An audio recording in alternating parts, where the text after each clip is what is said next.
Oh, this is all new to me. Yeah, I want to share my desktop, I think. Yeah, so if you go down to share screen and then the green arrow, and then it'll bring up what's open in your background, and you just click on the right one.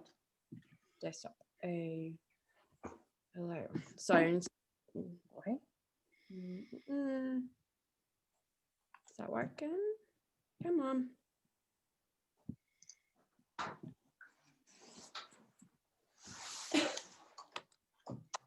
Sorry. It's okay. It's shown it in mine. Is it? Can you see it?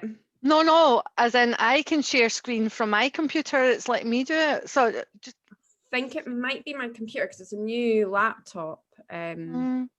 Says I need to open the system preferences. Oh, are you still there? Yeah, Zoom. Allow apps. Yeah, click that. Zoom will not be able to record contents of your screen until it is quit. You can choose to quit Zoom now or do it later. Sorry guys, this is Apologize. Brand new. So desktop, there we go. We might have it now. Yay! Yay. We're here. There we go. Let's do that. Can everybody see what I'm on here? Yeah. Fabulous. So I need to move you all to the other side. You can minimize us as well if that's easier for you. I want to present this. There we go. Can everybody see this presentation here? Yeah. Yep. Fabulous. So hello. Thank you so much, Orla, for allowing me to share this information with you all today. And hopefully the people who are watching it back on recording will get some of this as well. I've kept this quite general. I think with everybody having such different businesses, some people having bricks and mortar stores, some people, selling services, and some people selling products and actual, physical items. It's quite hard to I don't want to specify too much. So this is quite general. If you have any questions though, that are quite specific to you and your business, then just pop me a message. I'm more than happy to go over everything. So let's get into it. So a Facebook ad. So a lot has to come together for Facebook ads to work. So you kind of just think it's just popping some text out, sending it out onto Facebook and getting something back. But actually what you want to do is to have everything optimized to get, the right people to see it and to then perform the action that you want them to do. So one of the main things, your image. So making sure that you have a clear, brightly lit, clear image on your ad. So it's you want something eye-catching. If you see something that's dark, it's bloody, it doesn't, catch your eye, you're just going to scroll straight past it. So that's not to say that, everything has to be a stock image. It doesn't need to be, this like sort of, your bright white background and something in the middle. It doesn't need to be like that. But the image itself, I have seen other clients and also like as I've been scrolling through Facebook, ads that are bloody, the image should not be bloody at all whenever you're putting, an image on social media. I have had a client use an image with a watermark on it. Do not use any watermarked images on adverts, on your profile, anything, because oh my goodness, it's so this was a person that I did one-to-one training with, and she was actually using a Shutterstock watermarked logo as her Facebook page profile photo. Do not do that, please. Copy. So the actual written text in your advert, you want that to be so you want to have a really good like headline, 1 or 2 sentences right at the top. So you call that above the fold. So in most ads you've got like a couple of sentences and then your see more. What you want to do is make sure that you've got something very prominent at that top. That very first sentence is so say it was weight loss, like do you want to lose weight, or do you need to lose weight, or, you know, something that is, people are going to stop and go, oh yeah, you know, it's January time, I'm wanting to lose my Christmas holiday weight. Yep, I want that. Or, you know, it could be Ailey, for you, it could be something like, you know, are you having a baby? Do you want your newborn photos done? You know, something that's going to be like, stop, this is what I'm looking for. So, and then obviously in the rest of your copy, what you want to make sure is that you're very clear. So what, and then you're also you're clear on what you want the person to do. What action do you want them to take when they see your ad?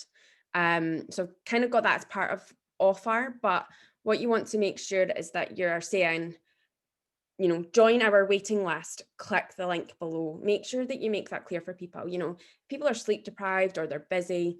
You need to have it so that they can read it and get on with, you know, doing what they need to do and then get on with their life. So I think, you know, I hear this quite a lot. A confused mind says no. So if someone is quite confused about what you're asking of them in your advert, then they're just going to keep scrolling. Targeting, I'm going to go into this in quite a bit more detail, because this is very much how you get the most out of your adverts. So you know, we hear this all the time when, you know, you're speaking to your audience. Who's your ideal customer avatar? Who's your ideal client? Who is your audience? You need to know them inside out for Facebook ads to work, so that you can target. And once you've sort of started doing your ads, you can change the targeting. And I'm going to go through creating a warm, cold, and lookalike audiences. But you need to know who you're targeting first. And actually, Lindsay, you did ask a question about getting data to understand your customers. So I will show you that on specifically the adverts, but ideally you want to know who you're targeting before you even do your ad. So that's a lot of that information you want to get from your Facebook page itself. Just on the left-hand side, you'll get the Insights tab, and you'll know who your customer audience currently is, and then you can then target people who look like them. But yeah, you'll be able to, I'll show you where to get the insights for actually who's looking at your adverts as well. Then on your ad, you want somewhere to send them. So, oh, I clicked. So you want to have a landing page. So that doesn't necessarily need to be an outside website. It could be your Facebook page. It could be, you know, a place to send them for them to join up to a waiting list or to a shop website, anything like that. So you need somewhere for them to go. And then your offer. So if you are, you know, putting out an advert, you know, the person needs, or the audience that you're targeting, they need to have something worthwhile to go on to. If you're not offering them anything that's, you know, worthwhile to go to, they're going to just keep on scrolling again. And it just might be, if some people are scrolling, it might just not be for them, but really you want something, you know, so that could be, you know, it could be a discount, it could be, you know, to join a waiting list for something really exciting. But you need to have that idea in mind of, okay, this is what my advert is about, and having that ready for them. So pretty much for Facebook ads, it's a coordinated effort of all of these being optimized that's going to make the difference. And that does take time. So as I popped here, Facebook ads, to work for your business, you need to put in the effort and give it some time. And it's a very long game. So I know that with some adverts will be for, you know, like a short term maybe offer and things like that, but it's something that you need to kind of work on over time. I do, you know, short term ads for one of my clients who has a hair salon. So she'll maybe have on a specific offer in January for new clients to get money off. And what we've done is actually over the last maybe four years, actually, I've been working with her. So for the last 4 years, I've been working on making sure that we are targeting the right people. And that has taken 4 years of running adverts for this particular offer to get us, you know, into that, you know, right thing. If you're running a long-term ad that's, you know, sort of open-ended, then you've got the time to kind of play about with it. But for short-term ads, it might be a thing that you do over and over and over again, and you gradually get your targeting more specific, you get your offer more specific, etc. And also, this is a big thing. So know your Facebook rules. Facebook.com/policies/ads. Facebook does have a lot of specifics with what you can and cannot put into your ad. So you cannot target people by their race, by their gender, or you can in the targeting, but you can't mention this in the actual advert itself, sorry. Race, gender, age, you can't be seen to be discriminatory for all these things. So you do need to be careful. Otherwise you could get your ad account blocked, or your ad might not get, allowed through. And very much the number one rule, as with anything we do, is to lead with value. Give your audience something of value. And that could just be information, it doesn't need to be anything huge. So next page. So before you start with your adverts, Facebook pixel.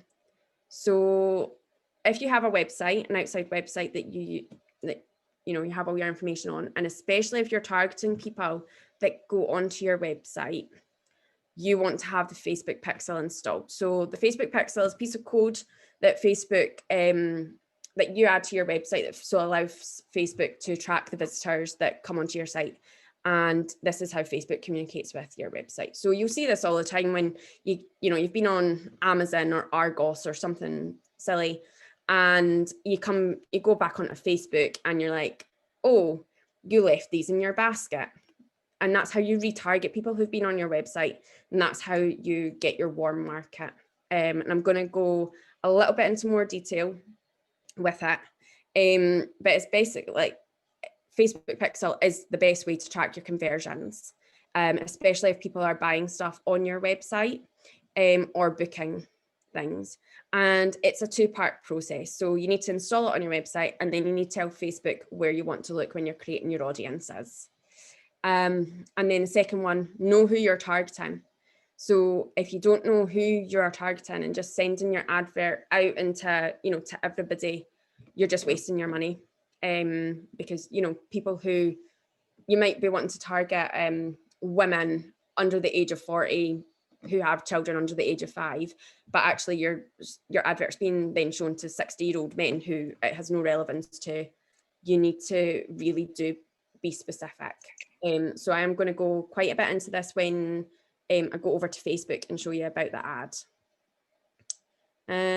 Next page. So creating your ad, a bit of a checklist. So having your audiences set up and ready to go before you create your ad. I'm going to show that on Facebook. Images or video already. So what you ideally want to do is have 3 sizes of images for your advert. So especially if you are going to be having it across on Instagram and in the stories. So your Instagram size is 1080 by 1080. These I just roughly made these boxes, so they might not be to the proper scale.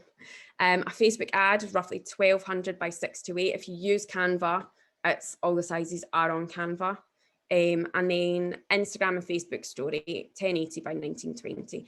So what you can do is have your different sizes, and then it means when your ad is placed in those areas, so you'll see, your ads coming up on your Instagram stories, you have, your image is optimized for the platform that it's on. Sometimes what you might want to do is use the square Instagram in your Insta story if you have a really good portion of text, because that comes up at the bottom of the Insta story. But that's, something to sort of play around with. You can see it all in the previews, etc.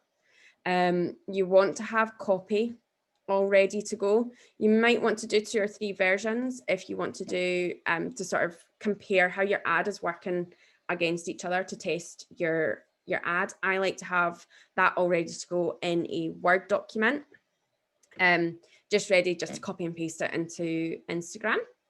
And then make sure that any links you're using are ready and working. So that's obviously really important. You don't want to put a link on an ad, and in fact double check it even once you've copied and pasted it onto Facebook, just to make sure, because if you don't have a working link, then people aren't going anywhere.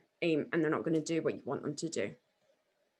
What's next? So ad objectives. So this is part of when you first go to set up your ads. So I just picked the sort of the more regularly used ones just to discuss these through. So this is when you're setting up your campaign.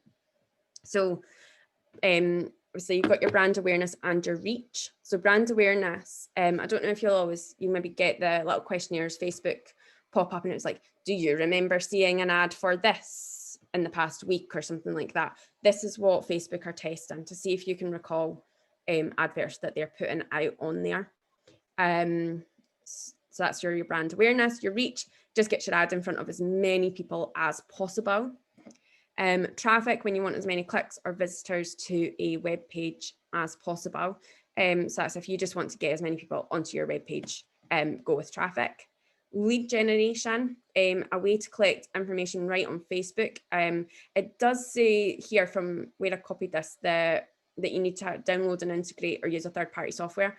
Facebook now actually have on your Facebook page for your business page, if you're using lead generation, they actually have this now in Facebook because I use it for one of my clients and it works really, really well.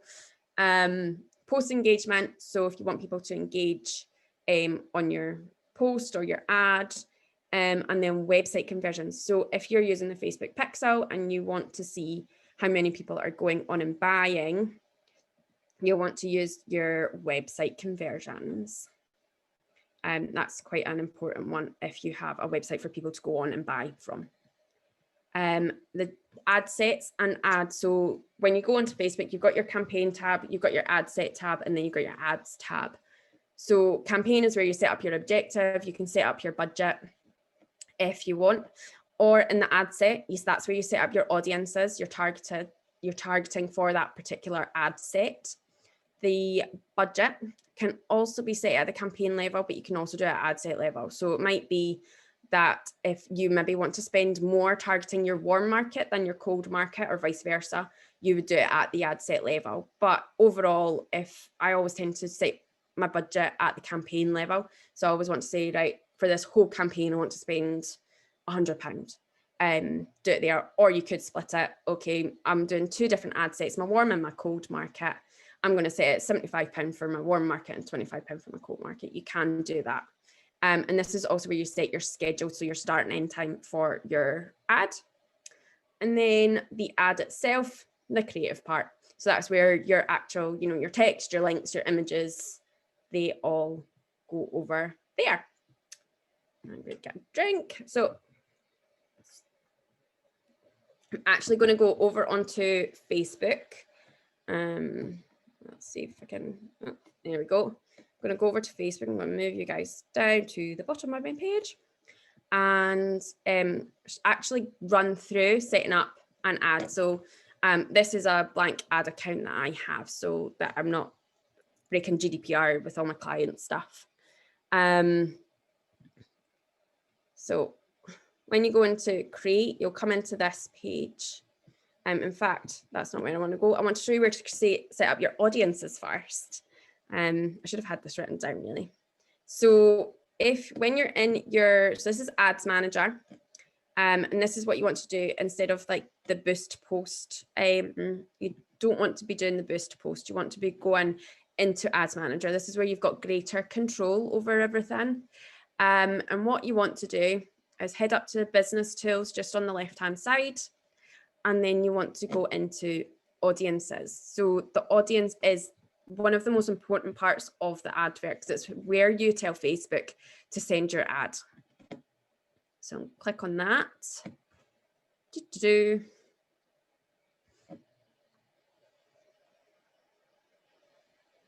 we go. And you can see, move that out of the way, that you've got all these here. So we can create a custom audience. This is where you would create your Facebook pixel audience. And then you can take them from your website. So that's your Facebook pixel is installed on your website. Your customer list. So if you've got an email list and the emails that are used for your email list are also the emails used for Facebook, Facebook can create an audience from that. You've also got your Instagram account if you want to target the people who follow you on Instagram, but not Facebook.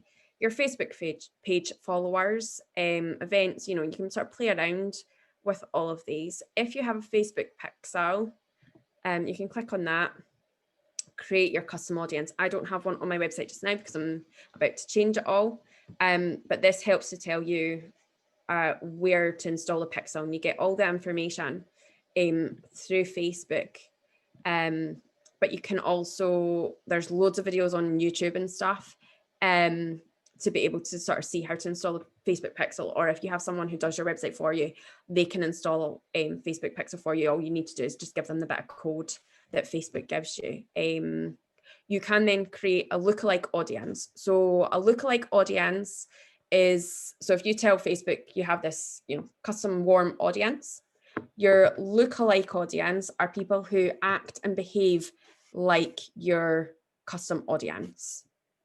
So they're just people that don't necessarily follow you already, but they are as similar as Facebook can find to your existing audience. So you would then click on lookalike audience and then select your source. So you would have it from your Facebook Pixel event or your existing mailing list. So you would click on that in there. You can then target a specific country. So you want to stick with United Kingdom, you would pop that in, or if you want, you can, it does say regions and things, but you can play around with that, sort of see where your audience is. And then this bit down here, so selecting your audience size. So actually, the smaller this number is, the closer they are to looking like the people that you've told Facebook you want them to look like. Does that make sense?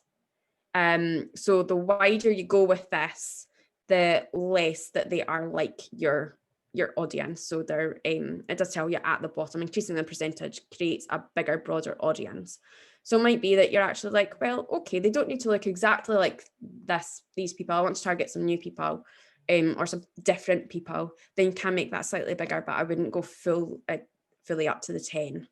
I would stick with the, up to the 1%, 1, maybe even 2 at maximum. Close that. And then, so a saved audience. So this is kind of where you would go in and you would create a brand new audience. And that's potentially a cold audience, people who have never interacted with your page at all, or you can, create it so it's people who like your page or friends of people who like your page. But, friends of people who like your page might not necessarily be your audience either. So name them, search existing audiences, because you can exclude your existing people from this. You can pick where they live. So if you need someone who's quite local, you would pick their locality. You can choose their age, you can choose their gender, what language they speak. And this bit here is probably what everybody kind of would want to look at. So if you know that, I know for Debbie, she's obviously going to be looking at people who are engaged. She's, for doing wedding planning. You can go in and you can actually target people. Let me go down and go by their relationship. So the relationship status.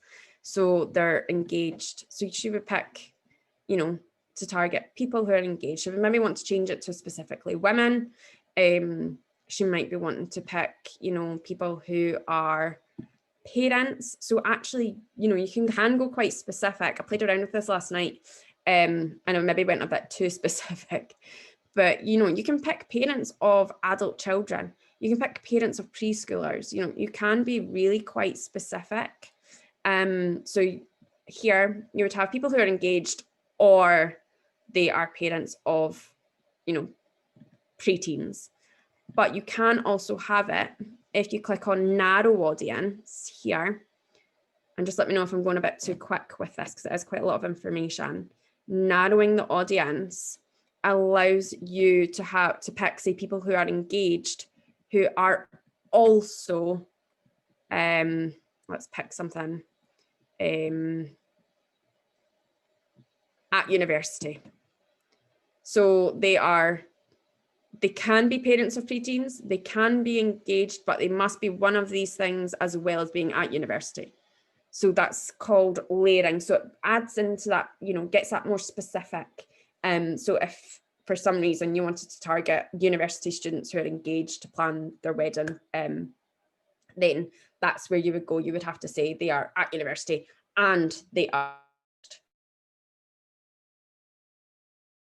Do that, but I think it is quite good if you know that your people needs to be both or 2 or 3 things, because you can't even, you can keep doing that, keep narrowing the audience down into, they must be this and this and this instead of either or. Connection type down here is just, your people who like your page, friends of people who like your page, etc. So you just sort of play around with that. And it might be a case of once you've set up your audience that you sort of change it about, you alter it. Maybe your ad is too specific or your audience is too specific, so your ad's not delivering to enough people. So you can maybe take out, maybe, they're engaged and at university, but actually there's not enough people who are engaged and at uni. So you need to take out the uni part and you just want to target people who are engaged.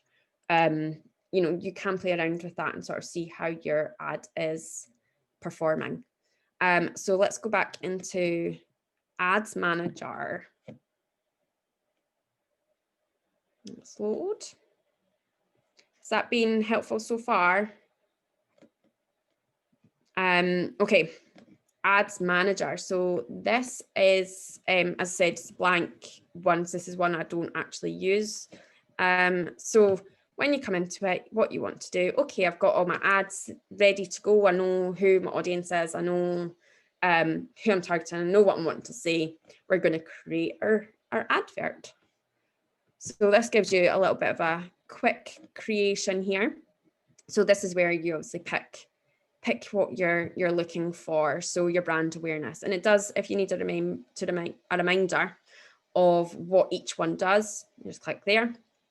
And so today I'm just going to go for a basic reach. I want as many people as I can to see my ad. And then we'll pop down to the bottom. So name your campaign. So what I would do is give it something that's quite recognizable. So if you know you are promoting a specific product, you can use that name. If you know that you're advertising for, say, a webinar or, an ebook, you would name it something like, September, up to, or Q4 ebook launch or something like that, something that what it's for. And it means when you go in and there's a list of different, adverts or different campaigns, then you're going to see them all. So I'm just going to, as a taste. So as we know, so create your ad set. So this could be anything, but I'm just going to pop it in and you can change this at any time. So we're just going to do that and continue. And then you come through to this page. So you've got your campaign, your ad set, and then your ad down at the bottom. So when you're creating, so Facebook allow you to create an A/B split testing, but you might not necessarily want to do that. I tend to do a couple of different ads and then just sort of see how they are going myself. So maybe use a couple of different images or, alter the text ever so slightly, but use the same images and just sort of see how it's going. And then, are you going to let me scroll? I don't know why this, campaign budget optimization. So you want that on. There we go. This is what so your campaign budget optimization. So this is where you set your budget at the campaign level. So you can set a daily budget, which I find is good if you're doing sort of a more open-ended ad, or your lifetime budget, which is obviously if you've got a start and an end date. So you can change that to whatever you like. And then you always want it to be lowest cost down here. There are more options, so run ads all the time. And then when you're in the ad set, you will pick when you want it to end, start and end, etc. So I always just go back, I double check everything is set, and then we go through. So add set name. So I'm going to make sure this is on the right page. Where's all my pages? That one. So for my social media page, so always, if you are on more than one page, always double check this, make sure it's on the right page. I obviously manage quite a number of pages, so I always have to go back and double check, and I do try and do that. Your start and end time, they automatically tend to put in a month, but obviously you can change that to whatever you like. And also, if you've not set your budget, you would set it here as well. So this is where you would create your audience. So it might be worthwhile, depending on what you're advertising, to have potentially up to 4 different ad sets, or 3-4 ad sets. So what you would want would be your warm market. So you'd set an ad set. So what you can do is, once we've created all this, you duplicate it and then you just change your audience. And what you do is a warm ad audience, so warm ad set, a lookalike audience that look alike, so these people look like your warm audience typically, and then a cold audience. So what you might want to do is also alter the ads. So you want the same outcome. So it's for, to get people to join your waiting list.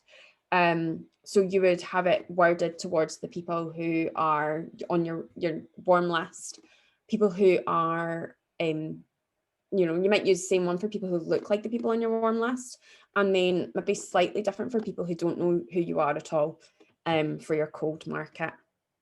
So you would do 3 different ad sets, but that would mean 3 different audiences. So you'd already have your audiences set up, so you could use your saved audience. I don't have any set up, but I'll just keep going. So I would add in whoever they are, and I might go up here and say, okay, this is my warm market. So just change my ad set name to say who my audience is, if I know that I'm sending this out to my warm market. Okay, so you've got, obviously you can in this part create your audience, but it is probably preferable just sitting down and do all that beforehand. And then you've got your placements. So automatic placements, this is where you decide where your ad is shown around Facebook and Instagram. So this could be quite important. So Azaria, do you mind if I jump in and ask you some of the questions that have cropped up about the audience? It's just popped up at the top. Oh, cool.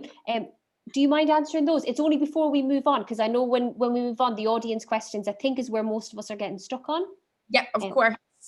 So Alison, for your lookalike source, is there a minimum number of followers you need to be able to do this?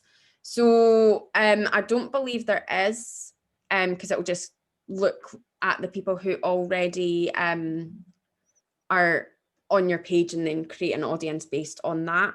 And then also, if you do have a website and you've got the Facebook pixel on there, then that just goes over whoever's been on your website. So what you do need to do when you first, I meant to say this, when you install your Facebook pixel, you need to give it time to work, because it doesn't pick up anything from before it was added. So you need to give it 30 to 60 days, potentially even 90 days to pick up the people who've been on your website. So it's not a case of Facebook pixel working straight away. It does take, a couple of months to get all that information. But I don't believe that there is, Alison, a minimum number. I've not found that at all so far. Lindsay, you were setting an audience at campaign level, and now you're setting an so I didn't set an audience at campaign level, Lindsay. I set the audiences up beforehand, and then you add the audiences in at the ad set level. So the campaign is where you set up your overall ad objective and your budget. Do you want me to go back and have a little? Sorry, I guess I was just getting a bit confused. So you'd set the audience at first, then you'd gone in and created the campaign, Yes. Now you've gone down to creating the advert, and you can make use of those audiences you made at the beginning. Yes. Right. Yeah.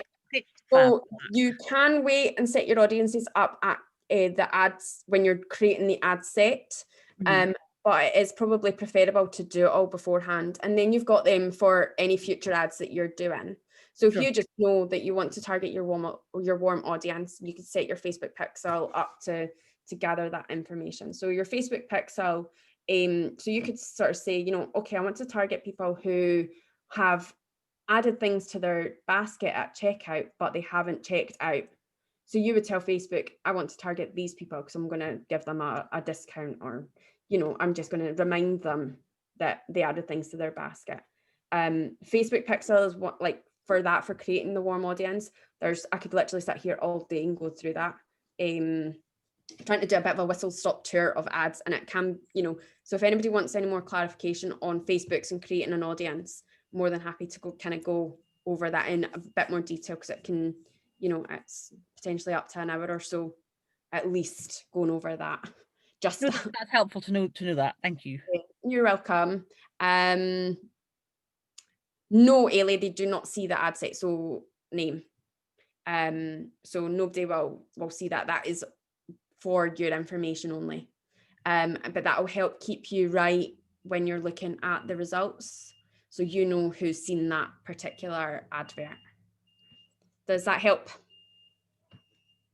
Perfect. Thank you so much. All right, I'll keep that just minimized at the side of it. Well, no, it won't. There we go. It's because it's up at the top. I don't see it coming down. Okay, so that was, yeah. So at the campaign level, Lindsay, we just sort of said, you've got your budget here, and then your name. Now go back to, so your ad set. So we know that this is going to be for our warm market. So this is just for you. No one else can see this. Make sure you're on the right page. Your start and end time. This is not going to let me go forward unless I change that. So let's do 12. There we go. You would add in your audience at the ad set level. So generally you would use who you've saved, but you can create a new audience at this point as well. And then we've got, so your placements. So I think it just said, this is where you tell Facebook where to put your ad. So you can do automatic. So Facebook will choose for you where it thinks it will go. And then, but you can also choose, maybe you don't want people on Instagram to see it. So obviously you've got here your Facebook, so that's everywhere. Your Facebook newsfeed, your Instagram feed, your Facebook marketplace. So it just shows you down at the side. I'm pointing at my screen, that's silly. It shows you in at the side what that will look like.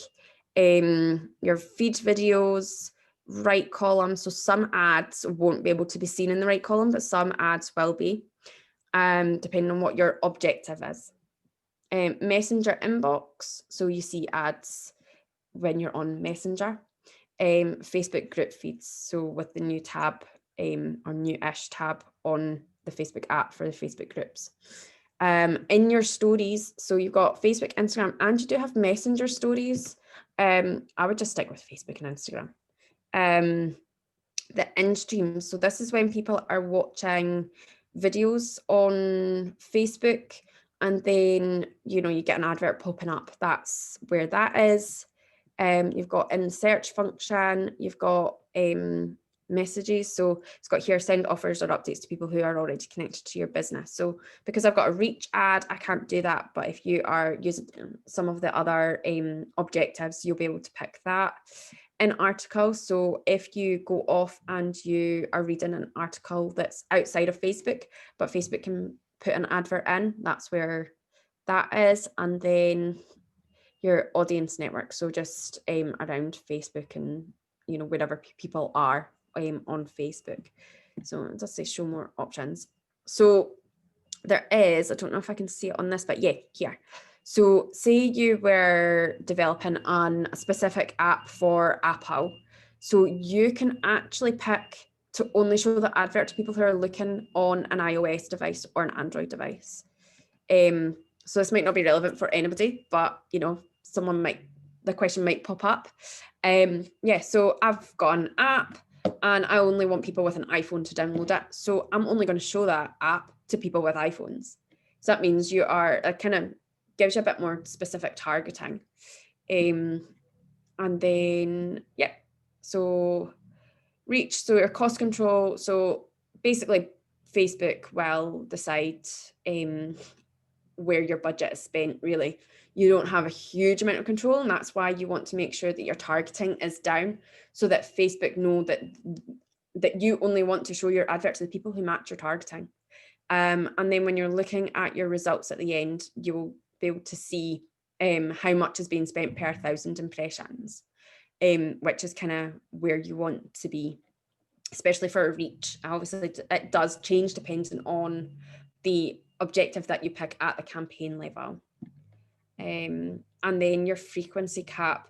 So this is how many times someone sees your ad. So you don't want to annoy people and have this set too high, because you don't want to, you know, someone sees your, you know, your advert like 10 times in one day, they're going to get really annoyed and they'll start leaving horrible comments on your ad, etc. So you might choose to decrease that to 1 impression every day or every other day. So you can sort of play about with that, but definitely keep that quite low relative. So this is for one person to see your ad every however many days. So, you know, don't set it to 10 impressions every single day, because that's, you know, you could set it to, you know, 7 impressions over 7 days. So that's them seeing it once, you know, once a day for a week. Yeah, that's a really quite important thing, and I think that can kind of be missed in a lot of like trainings that I've watched and courses that I've done previously in the past. Yeah, so make sure you're not bombarding and you're not spamming people. I think that's kind of the big thing. Let's go on to the ads page. So this is where you set your ad. So you can see here, I'm just going to, everybody's on the right side now. So like, again, make sure that your pages are correct. So I like to just go down and just go through everything before you publish your ad. Just make sure everything is right, because sometimes you can, you know, you click and then you accidentally click on the wrong one, and you know, we all do it. So make sure you're on the right Facebook page, and if you're going on Instagram, the right Instagram account. So here you can set your format. So single image or video is typically what I would tend to go for. It's clear, it's, you know, concise. You know, you might want, I wouldn't have a video more than about 15-20 seconds, because, you know, people don't watch longer videos very often, unless it's something really, really interesting. So a quick, you know, 15, you know, like a Facebook story sort of length. A single image, make sure it's clear, concise, as we've kind of discussed before. And you can have the carousel, which gives you, let's see if it will show. So you've got the, you know, headline one. So you can actually, if you do a carousel, if you are selling products from like a shop, an online shop, you can have more than one, and you can have more than one link. So it could be, you know, a picture of a hairbrush here, just because I'm looking at a hairbrush, and then it could be a picture of a Tigger toy. So I'm also looking at a Tigger toy here, and you'd have different links to your website to get those particular products. But so that is really good if you do have an online shop. So I'm going to go back to my single image. Let's see. So here you can see how it looks. So I've actually, I want to clear that, see if it'll let me add media. Here we go. So what I've done is I created, where is my desktop here? Let's see if it'll let me. No, let me do it. So I want to choose that one. So this is story size.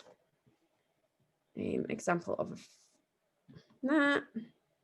So Facebook ad, and then I would also have my Instagram size.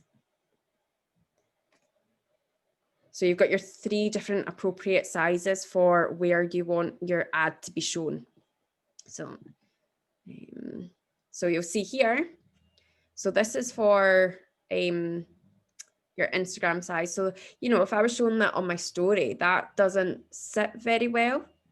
And also for my Facebook page, it also doesn't show very well. But you can see on Instagram, that will show perfectly.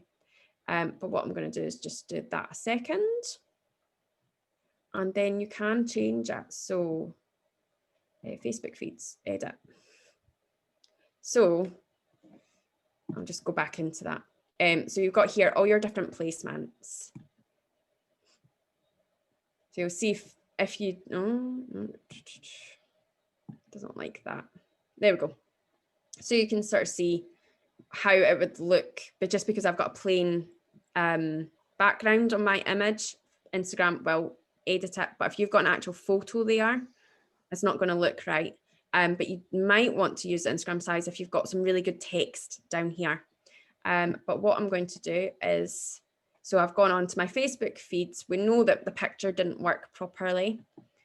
Edit that, and I can then change the image. Does that make sense? You can do a little extra on this, but you know, change up your images, try and see. So that works a lot better. That exact Facebook sized image works better on Facebook. Yeah. So I'm just going to save that. So you would just go through and you would just pick, you know, what sizes are going to work best where. And you can see down here, you've got my Facebook news feed is going to use this sized image. Whereas, you know, I've still got 10 placements and you can see where they all are. So oh, that moved. So Facebook instant articles, your in-stream. So you would go through and you would just make sure that each one is using the optimal sized image. And then you've got some text here. That's actually for one of my clients. I don't know why that's popped up. You would add then your website URL. So make sure it works. Not like sort of number 1 rule in this part, make sure everything's working. Your headline here, so that is what shows up down here. So let's pick something. Hello. I am. So that will show up down at the bottom. So you want that to be quite eye-catching something. That didn't turn up at all. I don't know why. And then you've also got description, whatever that, and that should turn up where that says community down at the bottom. That is where that would turn up when it actually wants to work.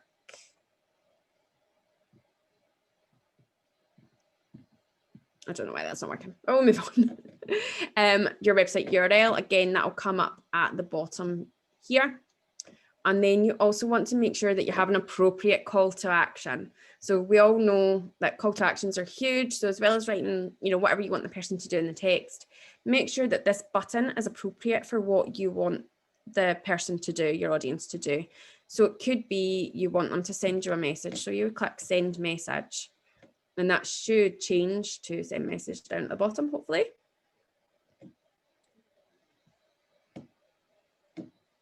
If it wants to. Yep, so that's changed to send message. So just make sure that that is appropriate to what you're asking for them in the ad itself.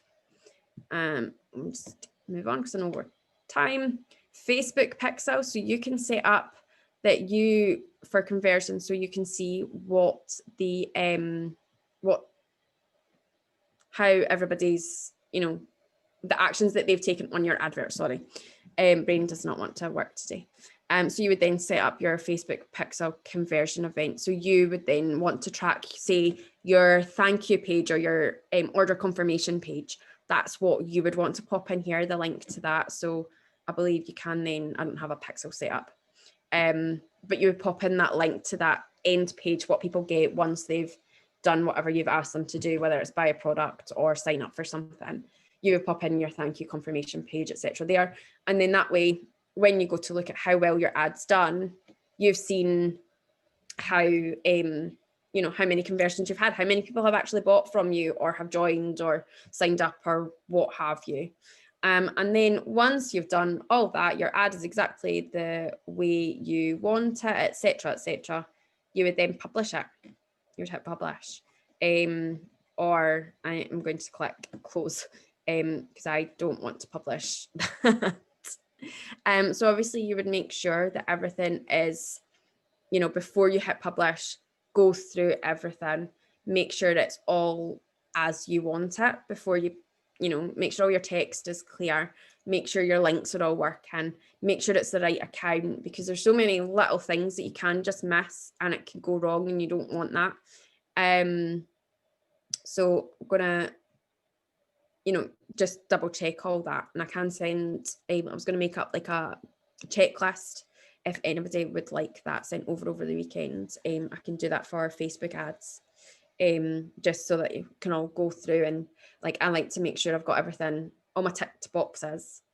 So Lindsay, we were talking about doing looking at the results. So what you would do is in your ads manager, you're in here, you're at the campaign level, you can click onto the ad set level, or you can click onto the specific ad themselves. So you might want to have a few ad sets for the one campaign to test your different audiences. So if you want to do that, you can go into your ad set, click on your ad, and then duplicate it and just change your audience. You would have the same ads, but a different audience. That is a little bit more sort of specific and depends, but you might just want one ad set, test, you might just want to send your ad out to your warm audience with one ad. That is absolutely okay as well. But basically, to look at all your results, you would be looking in these boxes here. So impressions is typically, you want to see how much has been spent per 1,000 impressions. So you would see all that in these boxes. Cost per result. So that's where you probably want to look. But you can also just here, you've got your reports, and you can check, export all your reports, but you can also go on and have a better look.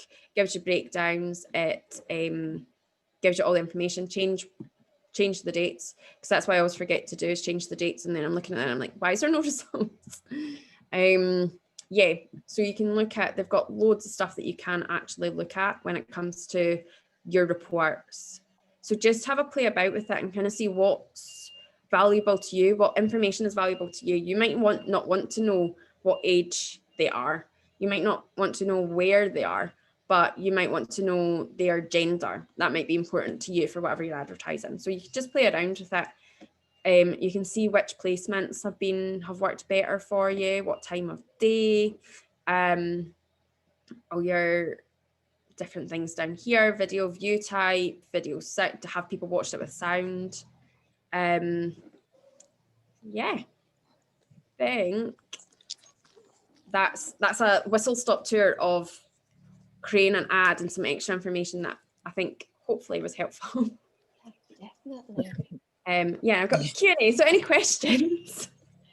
Can you start screen share so we can ask you some questions? Is that okay? Yeah, So we can see your gorgeous face. Stop share. There we go. I hope that has been helpful. I'm trying to pack as much information in there as I could.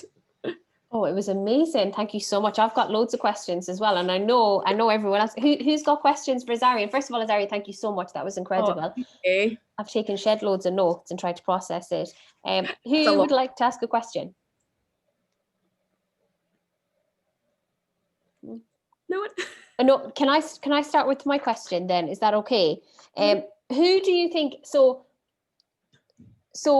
for starting out, so if you're starting out with adverts, you'd recommend those 3 audiences.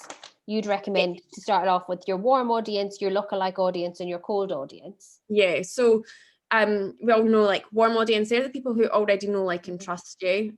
So I think it does depend on what you're offering. So it could be that you want to offer your current clients something. So you would only want to target your warm audience. But if it's, you maybe want to get people to join up your waiting list, or you want to provide new things to new people, then, I would open it up to a warm, a lookalike, and a cold. I did a training during lockdown on this, and that's what they suggested, and actually it has worked quite well for one of my clients. So I would go with, the people who already know, like, and trust you, the people who look like those people, who behave the same, and then people who don't have a clue who you are at all. And you might want to change the individual ads themselves to speak to those people differently. But that's if you want the same outcome from them. So you want them to sign up for something, etc.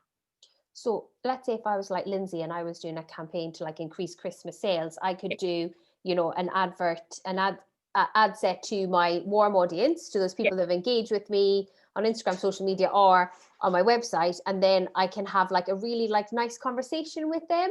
Whereas it would be slightly more formal and more educational to an audience that had never heard about me. Yeah, exactly. So under one campaign, so that's specifically for your Christmas launch. Like, so you're doing one big campaign for your Christmas launch. That's your sort of overarching branch. And then coming down from that, you've got your ad sets. And then just kind of think of like a tree, or like a, when it's like boss, and then the people who work under that person, etc. So you've got the campaign as your CEO. Then your ad sets are, 3 different managers, and they manage different groups of people. And so you would have 3 different ad sets, and then you would have, under those ad sets, you might have a couple of different ads to test them. Maybe it's the images are different, maybe it's the wording are different. But under your 3 managers are, 2 members of staff that are warm, 2 members of staff that are that look like your warm members of staff, and then 2 members of staff who are brand new to the business. Does that make sense? That good analogy? So I think you've hit the nail on the head there about like your freebie, what you could create. Because see, if you gave me that sheet to fill in, I think it would be so handy before doing adverts to be like, okay, this is my ad set 1, this is 2, 3. I think that would be amazing. Let me put it together, because that was a plan, but I've not had time. Yeah. I'll pop it together over the weekend and have it, so it's a bit more formal on where, like, what campaign, because that is, when I first started doing ads a few years, 4 or 5 years ago, it's what's the campaign part, what's the ad, what's the difference between an ad set and an ad? That is really, it can be really confusing. I was like, actually, as I've been learning, okay, my ad set is, who am I targeting? My ad is just all the bump that kind of I'm putting out there into the ether of Facebook or Instagram. The ad set is kind of where it's all at. I love that. Thank you. Has anybody else got any questions? Oh, Terry, come to us. Hey, so sorry, I had to keep dipping in and out there because I had customers coming in the shop, but what I heard was really, really useful. So this is kind of like going a little bit off piece from ads, but still with regards to Facebook. Do you think, or do you know if there's a distinct difference between posting something from and scheduling something from Facebook versus something like Canva? So if I'm using something like Canva or Planoly or something like that, like, does actually the algorithm penalize you? I think there's a lot of talk about whether it does or whether it doesn't. There's not a huge definitive answer, because Facebook don't give away their algorithm. But really, from what I've seen, not much. I've posted stuff natively, and I've posted stuff from Instagram for sort of one of my bigger clients, and I haven't noticed much difference in engagement. Typically, the difference with engagement comes from the content itself, whether it's good or not. One of my clients doesn't, bless her, she doesn't take the best of pictures, and she would post quite dark and blurry pictures, and I'm like, no, you need to be taking your pictures in natural light, and because that is your images are what stops people. So I think it's just making sure that whether you're doing just a Facebook post or whether you're doing an ad, make sure that your image and like that kind of first sentence is kind of makes people stop when they're scrolling. But yeah, for sort of scheduling tools, I wouldn't say there is much difference because Facebook are now allowing these scheduling tools for like Instagram and stuff anyway. Thank you. Who else has got a question? No, before I go to mine. Oh, Lindsay, talk to us. I just wonder, I mean, as Terry said, it's been really, really helpful. And what I really want to do is kind of get into it and play about with it more. You need to play about, yeah. And so I'm not at the stage yet of having particularly great questions because I don't entirely understand it all yet. But how often do you send out adverts? How often do you change your adverts? How do you use it for you?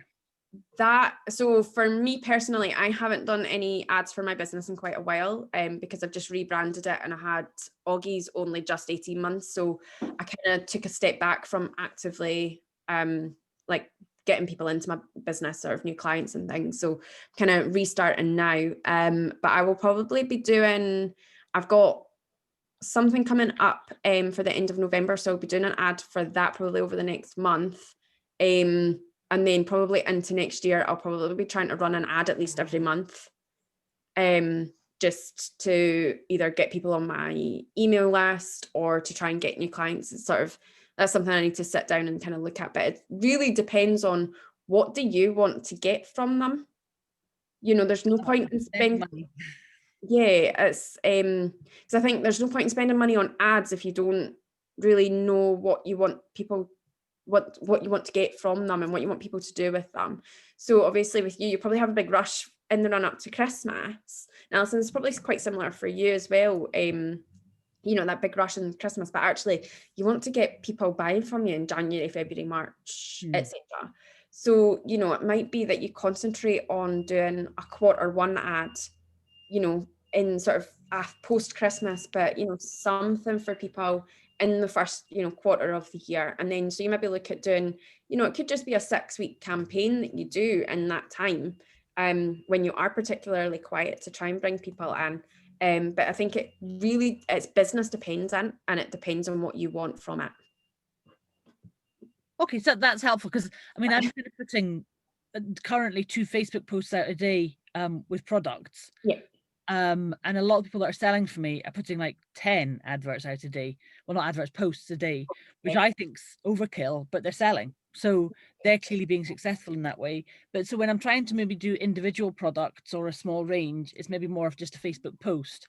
But if it was in advance of my Christmas launch, then that would be an ad for the Christmas campaign. Yeah, I think if you have a particular, push on something, so in the run up to say Mother's Day, you might want to do a Mother's Day specific one. So you want to maybe start thinking about that. When is Mother's Day? March time, isn't it? So you'll want to start thinking about that in January. And maybe doing an ad to go out from the beginning of February. So have a think about, right, who am I targeting? Who's buying for their mum? And that would also then, if I'm pushing for Mother's Day, that's the start of your audience as well. So if okay, Mother's Day is the push, I want to target, who buys for, who typically in the family buys, it's women.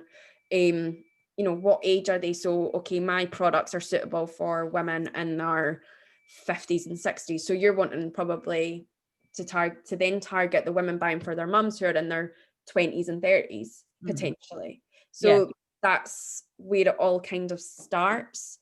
So I would even, post Christmas rush, January, start thinking about your Mother's Day campaign or your Father's Day, or what's coming up that you can sort of sell, and then you can create your campaigns and run, maybe a 6-week campaign in the run up to the event. Okay, thank you. Thanks, Cesaria. And I think one thing that cropped up there, I'll grab Terry in a second and ask it, is one thing that cropped up there is if the posts are working really well for you, Lindsay, that's amazing. But you could then think, okay, can I do more brand awareness campaigns to get more likes onto my page? Because remember, you're only selling to the same people then. If your posts are selling well, you want to try and reach as much of a new audience as well, and you could get the right combination there. Yeah, because my audience isn't growing very much for mine, but the 16 other people that are selling have all created their own audience. So that's a wee bit frustrating on my part, that actually for LB with Love, huge spread. but I don't currently have access to those audiences.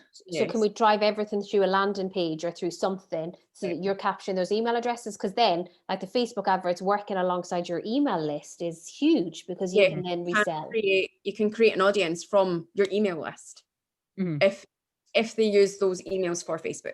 That is if that's associated with their Facebook account. Okay, thank you. All right, Alison, I think you had a question. Yeah, I've forgotten. Oh yeah, there was something you said. You can now, Facebook now capture that information. And I don't know, is that them capturing contact details? So is that would be for the lead generation? Yeah. Yeah, I just wanted clarification on that. What that is so I use that for my client who buys houses that are off market houses. So a lead generation, so it's basically you create a lead form within Facebook. You then have an advert around that. So we want to capture people's names and email addresses, their postcode, and why they want to sell their property. So it could be, people are in financial bother. She then, buys the property in it for them. People who want to, someone's in the family's died and, they want to sell their relative's house. So what we want to do is capture those. So we've created a form. People then can click remember when I changed it to like get messages at the bottom on the ad? So that's where the form would be. So you would click the lead generation objective when you're creating the ad, and then you would have that lead form already set up. And then I'm not sharing my screen anymore. That's silly. And then you would, on your Facebook page itself, once people start filling them in, there's an area for the lead generation forms. I think it's under I want to say it's under publishing tools. Don't quote me on that, but I can always go over that individually with you, Alison, if you'd like. No, I just wondered, because if they're capturing data, do we get to see that as the page owner? You are specific. You've created the form for, so it's instead of like sending people off of Facebook to fill out something. Yeah. But does that data remain with Facebook rather than, or can we still access that to go onto our mailing list? Yeah, you can still export it as like a CSV file or an Excel file. But then they'd have to double opt in. But I guess the benefit of doing it this way is they're not having to do more clicks, and you don't lose them. Facebook autofills the information. Wow. Okay. So Facebook will fill it, like, I've done it before, and Facebook have auto filled in, my name and my email address, my phone number and stuff. But yeah, Facebook does that. You have access to that information, but it's you that sets up the form. But you need to have, through your website, you need to have all your privacy notices already set up for that, for creating, and there will probably be stuff for GDPR and all that jazz. Because we have it so that they're not these people that, the one that I do, the people are looking to be specifically contacted and they know that. So it's just making clear what are you doing with their information. Okay. And then finally, your warm audience, I've got around just under 500 contacts. How long would you recommend contacting them for through an advert so that you're not pissing them off? I mean, it depends. Ideally, it depends on what you're advertising. So as I was sort of saying to Lindsay, like different campaigns for different times a year, I think as long as your frequency, they're not seeing it too many times in a short space of time, then you're fine. So even if they're on, I've got someone I'm sure I follow her, or might be on her mailing list or something, at least Dharma, she does like marketing stuff. And I see her like a Facebook ad like several times a day to like buy her like story prompts or something. I don't know if you see it too, Orla. I don't know if you're on mute. No, and me, I probably bought them because I bought one just yesterday. But yeah, I do. I noticed that. And what I'm noticing quite a lot is that like adverts and the success of adverts has very little to do with the number of followers that you have. So like if we're worried, I don't have many followers on Facebook, I cannot go now and do adverts because like I don't have 10,000 followers, it might look bad. That's actual BS, because I see people selling, like this woman I bought the other day, it was like £30 for like these content prompts, and she had already had 40 people buy it, you know, and then she had upsell. So like, don't think that I can't do Facebook adverts because I don't have enough followers on social media. I'm not like big enough, because it's actually working really well for those businesses. Yeah, I've had ads targeted to me that have been from, you know, people who've got like, they've just started the page and it's like 27 followers. Mhm. And there was a woman, I think I like signed up and started following her right at the start, and she's now huge. So, you know, she targeted those Facebook ads, and I have followed her for like past several years, you know, through everything. So it doesn't matter how many followers you are, as long as you've got your targeting down on your ads. Like, that's why I kind of concentrated on targeting, because that is your biggest thing. You need to tell Facebook who to target. It doesn't matter how big your audience is, as long as you know who you want to see your advert. And they probably won't even click on your page in a lot of cases. They'll just follow the next step that you tell them. Yeah. Who's doing adverts right now that you think are doing adverts really well? Because I don't know if anyone else creates, like, they save adverts. So when I see adverts that are really nice, I save them. So I have loads to go back to. Who do you see doing adverts that's really well that we can kind of be a nosy? So I would say Jenna Kutcher. Mm-hmm. She's always really on, and actually the course that I did a few months ago to get some more info, it's actually the person who does her adverts. So she does the adverts for Jenna Kutcher, for Tony Robbins, for Amy Porterfield, like all these very well-known people in the online space.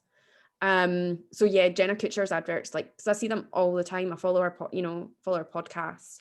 Yeah, there's loads, you know, all your big brands, they're all doing adverts really, really well, because they've got the money to put into it. And can I ask, does everybody know how to have a nosy at people's adverts on Facebook? So do you know how to go onto a page and see the adverts? So if you go onto a page and you click under page transparency, and it'll say this person is or is not running adverts. And if they say yes, you can click on them. Now, it doesn't tell you the audience behind the scenes, but you can take a look at the copy, the images, like all of what Ari has gone through, and you can start to get ideas. So what we could go on to Jenna Kutcher's advert, see which ones she's running, and like take on board. So if you see a nice advert and you're in a rush, save it, and then go in and look at all of the adverts they're running and try to get an idea of, you know, what will work well for you. Have a look. The best way to learn is to see what everybody else is doing. And just going through, you know, even just in your general Facebook feed, go onto your competitors' pages and see what they're up to. And obviously we don't copy, but that's, you know, have a look, see what they're doing and see what they're up to. There was actually, this is a personal story, and I just want to share it with everybody. And this is just the power of Facebook ads quickly, if that's all right, Orla. Of course. So last year, just after I had August, I was downstairs in the living room, and I was talking to my sister-in-law, who has never had a baby, never been pregnant, and, you know, never looked up anything to do with breastfeeding. So we were sitting having a conversation. I'd just gotten over mastitis, and I mentioned the word letdown and the word mastitis. I never mentioned the word breastfeeding at all. I got up to walk out the living room. Marianne picks up her phone. She goes onto Facebook. First advert for breast pumps. Facebook, listen to your conversations. They look at what keywords are coming up around you. She all of a sudden got an advert for a breast pump, which is not something she has ever. Bye, Ailey. But, you know, it's not something she would ever have looked at all, ever. And all of a sudden, just literally, I had stood up, went to walk out the room, and she got that advert straight away. And we actually had a conversation about it afterwards.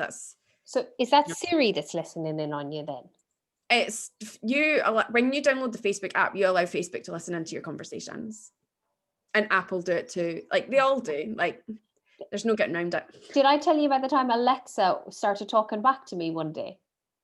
Like, I let a scream out one day. Myself and Ultim were playing the screaming day, and I just went, ah! And I'd read in the Daily Mail about some guy saying Alexa was listening on the conversation. I remember thinking, he's a whopper. Like, how could he make that up? So I let a scream, and then Ultim let a scream, and like, they were loud screams. And the next thing, Alexa went. It was really weird. Yeah, like, we'll be in the kitchen, like, we've got an Alexa in our kitchen, we use it as our timer for cooking, and yeah, all of a sudden it just starts talking, and you're like, what?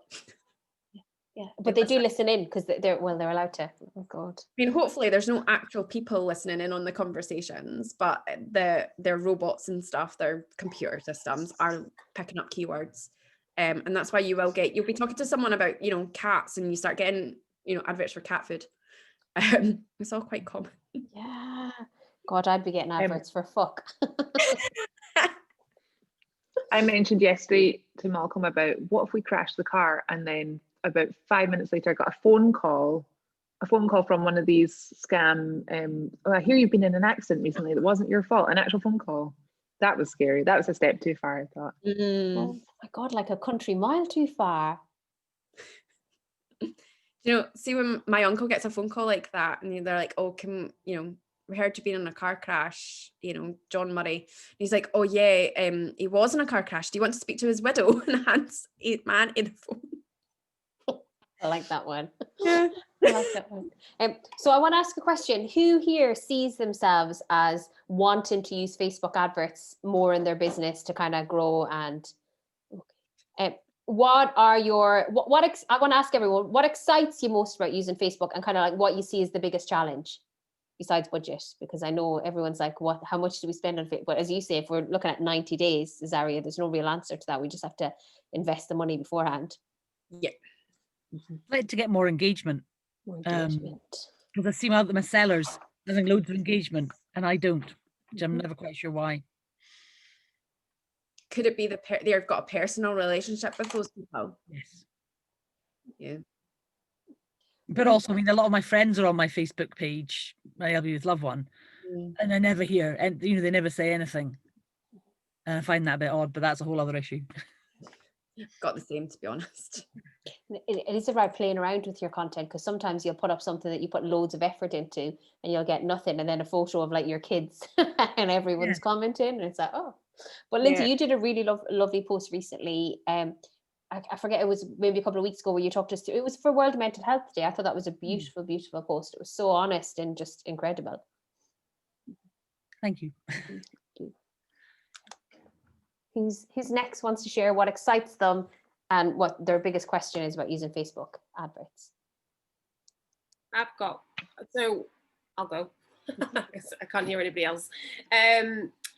So the thing that excites me the most is perhaps, the uplift in sales, the increase in traffic to my website. I think that the biggest thing that scares me I suppose, so previously when I've done Facebook ads, I feel like my organic reach off the back, like once I finish doing like an ad or an ad campaign, like the organic reach and engagement actually drops, or that's what I noticed last time. And I think that the fear factor for me is, I can see in the short term the benefit. And obviously, if I get drive people to my website, I can get them, onto the mailing list, etc. So I know that there's longevity in that. But social engagement thereafter, once that campaign's finished, dropping off a cliff and having to work hard to build that up again, or do, I just continue on shelling out money, paying for, likes and pushing people that way rather than not having to, I suppose. Is that, do you come across that as area where it dips? Yeah, I think it depends on the content. It depends on, there's so many factors to it and to the algorithm. No one fully understands it. But with my hair salon client, I do notice like the pic, a couple afterwards. But so we're quite selective about what we advertise and when we advertise. So obviously, like, with big things come with big offers that she wants to get, new clients through the door, we will do a big push on that. But, it will be a couple of months before we do another one. But it could be that you might want to look at, right, okay, what's my monthly adverts budget? And it doesn't need to be huge amounts of money. I've done really, really successful adverts where I've spent £20 and we've got the outcome that we want. And I've done successful adverts where we've spent £100 and we've got the outcome that we want, and vice versa, where we've not got the outcome that we want for a small and for a big budget. So it really, there's so many factors in that. So it might just be you want to do a £20 advert every month. just to kind of keep new people coming in, you know. But yeah, organic reach does drop after you've done a sponsored or a Facebook ad. I don't really know how to get around that, if I'm honest. That's just getting the right content back out there, and maybe sharing it across your personal page. Share it further. Get your friends and family to share it so that more people do see it, and then that helps to the more people who comment and who react to the post, the more people that see it. So it's just to kind of encouraging that. If it's shared by a bunch of people, then Facebook kind of say, oh, that's a popular post, and then they will push it even further. So would you recommend then, whilst running ad campaigns, is perhaps actually ramp up, things that you do organically, like, rather than, yeah. I mean, obviously we want the most results we can from organic posts, because you're not then spending the money. So for a small business, that is, a big thing. So making sure, even if you send a quick text around your friends and just say, listen, could you please, leave a comment on this Facebook post, or could you share it for me? Then Facebook see it as, oh, a popular post. Then Facebook will share it with more of your audience, because only between like 1 and 10% of your audience see your posts anyway. Yeah. So I'm going to sound like such a conspiracy theorist here. So for example, if you've put a post on and you intend it to be, an organic post, and you're not going to use it for an ad in any way, and actually you get the same people liking and commenting, does that impact? Yeah. Right. So you want to try and vary up who does that. Obviously, you come organically, but Facebook will notice. It's like you get all these like Instagram pods. So for people to get more like likes and follows and on their Instagram, it makes them look more popular than they are. Yeah. And those were very much when they were at their sort of peak of being used. Facebook, who own Instagram, shut them down. Like, then those images and those Instagram posts weren't being seen by people. And then you've obviously got the kind of blacklisting, ghost. Well, I can't even remember what it's called. The word's gone. So basically, if people use hashtags on Instagram, then people can't, nobody in those hashtags actually see those posts. They're kind of blacklisted. Do you know that that's happened to you? It never happened to me, thankfully. No, but I mean, would you know as an account that that's actually been done? Not unless someone actually tells you, typically. And so it's about getting the clickbait right, like, and asking people to share and encouraging people, and look at the people that are doing it really well and thinking, okay, why am I compelled to comment on that? Why am I compelled to share that? And it's been a bit more controversial and not been afraid to be controversial.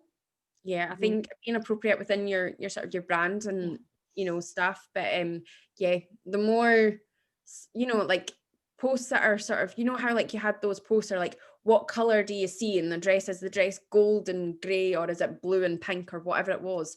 They do really well because they create a sort of a reaction. People are like, oh, I see this color, and people will comment things like that. Like, that's why that kind of blows up, because of the type of content it is. And then people emulate it on their pages and do new ones like trainers and what have you. And I think we want to challenge everyone to ask people to do. So if you're asking people for the sale, that we have a call to action every post. Like I did the Instagram post yesterday. I said, for the first time ever, I'm going to ask people to save it. I've never asked people to save it, but I saw things saying saving is more, and 12 people saved it. And I was like, oh, like, that's pretty cool. Oh, yay. So like, I think, but like, I don't know if people would have saved it if I hadn't asked them to, or reminded them that was possible. So if we're asking people, like, say, share, like, so Lindsay, you shared those scarves, like, share these scarves with someone that you think would love it, and like Terry, when you shared like those little things on the post for Gail, like going and just asking people, like, hey, tag someone that would love these, like, not being afraid to try those things out to get the engagement. So ask people to do whatever you want them to do. Like, I'd love it if you share this post, share it with someone that would help or what have you. Those type of posts work really well for like your mental health stuff, and share it with a friend who needs it, what have you. I must admit, I've noticed over the past, I don't know, like couple of weeks, when I do on Facebook stories and Insta stories, and I nicked the idea from Laura Russell, the shop and drop. And like some version of that, and I noticed that actually I'm getting way more people like engaging with those, because it's something that's almost like, because I do it as well, like, you know, when I see Laura's, I'm like, oh yeah, no, drop, shop, blah, blah, blah. And it's like clickbait essentially. And I found that actually they've started to work really well for me, and I'll probably modify them like going on, but even in their quite crude form, they work. Terry, would you mind explaining what that is about the shop and drop? Yeah, so when I'm like doing an Instagram story, because mine automatically pinged to my Facebook, is I'll set up a poll, and you know, you can either like ask people a question and then give them 2 optional answers, or you can just like not have a question and just put something like shop drop, or you know, I'd gift this, like no way would I gift this, you know. And basically people, as they're going through your stories, just click on one or the other, and it creates a poll. And I've actually used it as a way of deciding what stock I'm getting in. So you know, I put an order in yesterday based on, actually I had some things in my basket and I was like, oh my god, that had like such a like poor response in terms of people like, no way, that I just got rid of it. There's no point in me getting stock in that people aren't keen on. So it's really useful. It's really useful. It's just when you know, like the little smiley face thing on your Insta stories. No, I'm rubbish at Instagram, full stop. Oh, okay. Well, if you click on that, and it gives you loads of different options, like to tag people and hashtags and stuff, but there's a poll. And if you just click on poll, and then it'll pop up and you can just edit the text. Yeah. It's addictive to be a part of, because I've been doing yours, Terry. Like it's so addictive, like, because you're just like, ooh, and then you're looking, am I stylish? Do people agree with me? And it's like, no. Yeah. But like Lindsay, if Instagram's not for you, you could do the poll on Facebook as well, and have it on your page. Yeah, I think very much people like to give their opinion. So, you know, you get people, they ask, you know, oh, I've had these headshots done. Would you go for headshot 1 or headshot 2? Because people like to give their opinion. That's, you know, with those Insta stories, Terry, like that's definitely the way to go to build your story engagement, because then it means your stories will be seen by more people as well. I've noticed it as well on Facebook in some of the groups. So there's a group called House Talk, and there's like thousands of people in this group now, and you get so many people just putting a post up, and it's like, you know, like a wreck of a home. And then they kind of go, would you go for like option 1, option 2, option 3? And you literally get hundreds to thousands of people giving their 2 cents worth about what they should do. So yeah. I'm on that clip as well. Oh, I love it. I'm always giving my opinion. Can't help it.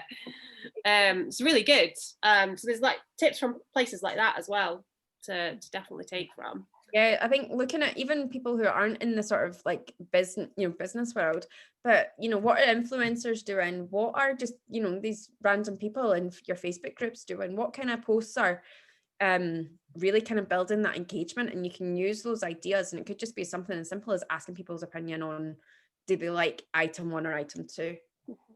Or maybe they've got a suggestion for an item 3, you know, like ask questions. Asking questions is the biggest way to get engagement. Who's harder to buy for, you know, mum or dad, you know, and start to ask that one. The mother-in-law. She's downstairs. She's not, she's at work, thankfully. Don't worry, Zari, I have a gift guide for mother-in-law. Well, I'll be on it, because she's honestly the like, she knows that she's awful, so to buy for, not as a person. Like, you're getting my bedroom. Who else would like to share, you know, what they're most excited about for Facebook adverts and what maybe scares them a wee bit? Hi, Jennifer.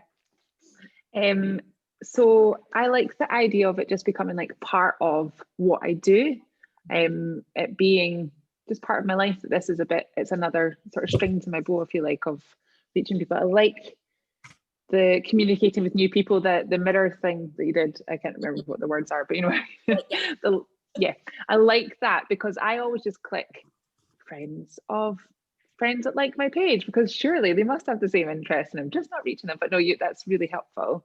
and just being like a real business. I'm always really interested in boosting like my credibility, either from within myself, being like, oh, I'm operating at this proper level of a business, and going from like having a hobby and having like a slightly decent business to having like a real authentic thing online. So there's that.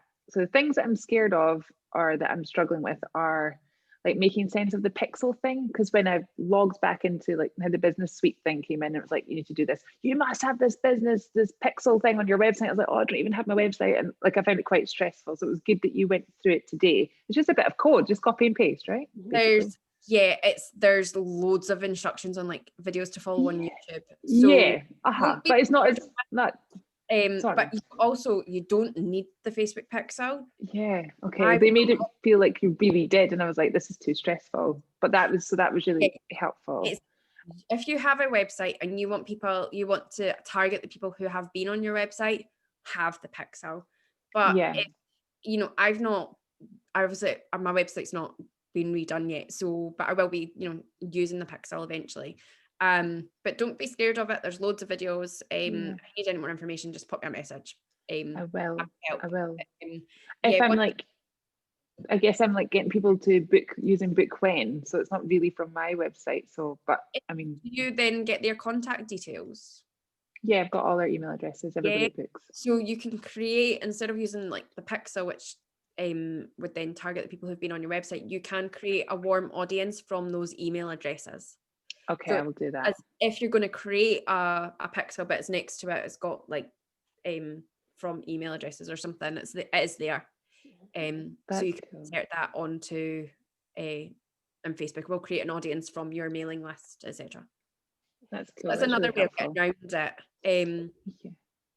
Can I just throw in though that like one of the benefits of doing the pixel is that it's so immediate. So if somebody logs on and let's say their kids interrupt them, or they forget, or they're halfway through making dinner, like you're literally reminded maybe within the next 10 minutes about that business and that advert. So there's so many benefits to that, like that buy-in with that sense of urgency. Whereas if we did it another way, it might take a bit longer for them to find us. Yeah, that's really interesting. That's really cool. I will persevere with that. With your website not being up yet, like I wouldn't stress about it too much right now. But when you've got it is up now. It is up now, so I'll add it to my list. But there's definitely there's YouTube is a wealth of experience, because it's one of those things I need to sit and remind myself how to do it, because it is okay. But yeah, there's a certain place on your website you put it in and all that jazz. A certain place. Okay, that's helpful. Cool. Thank you. Thanks so much for that. And anyone else like to share what they're most looking forward to? Come on, Alison. No, just I think getting the back end sorted first before going live, like really thinking through the objectives, and I think just having that landing page on the site and doing more of the tracking of it as well, so it's not quite random. The last one I did worked, I think, quite well, but I would like that to be translated into sales. I think ultimately that's what we want. So as well as getting the likes and whatnot, it's the sales ideally that I would be wanting. So yeah, that's exciting. Thanks, Alison. And that is the gold one, the translating into sales. I don't know if anyone's buying all things and seeing like the upsell straight away. Like I've bought so many courses recently, and then it's like, oh, you've signed up for this course. It's like, did you know you can join our academy today for just this amount? And I'm like, oh my God, got on them, and then something else afterwards. So like it's maximizing your spend there as well. I'm thinking if they purchase and they've already opened their wallet, can I dip in a little further? There's I've seen that so much recently. The upsell kind of, once you've you go to check out on something like, oh, buy this as well. Yeah, and that's all to do with landing pages and stuff like that, kind of after you've even sold your ad. That's when you're taking people on the funnel, getting right down to that most expensive product at the bottom. One guy, I bought a course recently, and it was like it was like a 6-week course, and then he was like, oh, well, you've signed up for this course, sign up for this one for like 47. And I was like, no, I'm not really keen. And when I clicked no, he goes, sign up right now for 27. So I said yes, but then I thought, actually, I don't agree with that way of selling, because what happens if I did spend the 47? Yeah, and then you're not getting the kind Yeah, of position to get you to sign up. that's bad karma for your clients that paid full price, you know. I do. Mhm. Anyone else looking to share what they feel? I can share in that. I'm just kind of thinking now, like, I mean, I've discussed with Lola recently, like, oh, there's a part of me that's not wanting to get more subscribers because I'm too busy to like sort them out. So clearly that is a big like challenge in my marketing strategy. So I kind of feel like, right, I need to park this. And you know, when you hear about all this kind of stuff and it's like, oh, you know, should do that. But I kind of think I need to just wait a bit longer, you know, get a few more things sorted before doing anything. So that's, I suppose, what worries me about Facebook ads. And then I suppose the scary thing about that is that I just like wait a long time. But yeah, I think it's one of those where when I actually come to do ads, I'll probably need to either watch that, what you've said and explained again, you know, like when you're actually doing something, you take in information in like a different way. Yeah. So yeah, I'm kind of at this is interesting, and now at least I follow some of the things and have some vague awareness. But I go through it really quickly as well, because I'm trying to pack so much information in, so it can, you know, maybe rewatching it, you can slow me down. No, yeah, I'm just hoping to like come back to it when it's sort of like this would be something to action. So I'm on a bit of a park right now. I've been there. I was there when, you know, the past sort of 18 months or so, I'd say, like even longer, maybe, when I was pregnant with Augie. Like I couldn't take on any more clients because I wanted to make sure that I had enough time for the wee one and stuff. And you've got such a little one, you know. So yes, I just thought I'd say I've been listening just quietly for once. Thank you. Thank you. Yeah. What are you thinking, Zoe? Are you thinking about using Facebook ads? Zoe, who's been halfway around the country and now back home. You're still on mute. There we go, unmute. I'm not used to doing a Zoom on my phone, but obviously I wanted to join in well. And I've had you in my pocket and everything with my headphones in while I've been walking. I have really loved the content of today's call. It's given me lots of food for thought. And as I get ready to launch my 6-week program, I think it's a really good timing for me to be getting into this. So I am going to watch back so that I can see all the slides that were shared in the beginning, and because I didn't manage to watch that, I just listened in. So I'm just excited to be able to target the right people and make an ad work for me, because I've only ever just done an ad, like, you know, boosted a post kind of thing. I've never done anything. I've never used a Facebook ad other than that. So that is something I'm really excited to do, and my brain has been going 100 miles an hour as I've listened. So I've actually sat down at my laptop now so that I can sit and do some stuff. So I'm really excited to kind of look at how I can make the ads work for me and as I launch my new 6-week thing. Perfect. Thank you so much, Zoe. Thank you. And I know I see Amber there, but I know Amber uses Facebook adverts quite a lot, don't you, Amber? You've had some really cool success with them. Yeah, more for general awareness rather than selling, I've found. So yeah, I've just put one on for the Christmas, which is slightly different. So I'm going to go through and have a look at that. But it's the ad sets. I find doing ads okay, but then it gets a bit fangly dangly when it's ad sets and everything else getting broken down with it. So how do you feel about what Azari said about like objective audience and then ads? Like, does that, because I find that really cool to make it like super simple. Yeah, I don't really feel like I know Facebook that well, so I need to go and have a play about it. But like I know what my objectives is when doing the ads, I just don't know how to execute it. I think the best thing for you, Amber, would be just to have a really good play about you can play about before and not publish it. So, you know, as long as you don't hit the publish button, play about with your audiences, you know, create different audiences, see what you're targeting. It gives you sort of an idea of how many people you can reach. So you don't want to be too specific, but you also don't want to be too wide. Yeah. It's a fine line sort of between the both, but you know, just sit and have a play around. And then also, once you've created, if you create a few different audiences and duplicate your ads, then you can have a look and see which ones are working best for you as well. And you might just think after a week, well, this one's not performing very well, so we'll, you know, just delete it. Yeah, just scrap it. And that's like kind of the good thing about ads, but you just sort of play around over the time that you're running them. Yeah.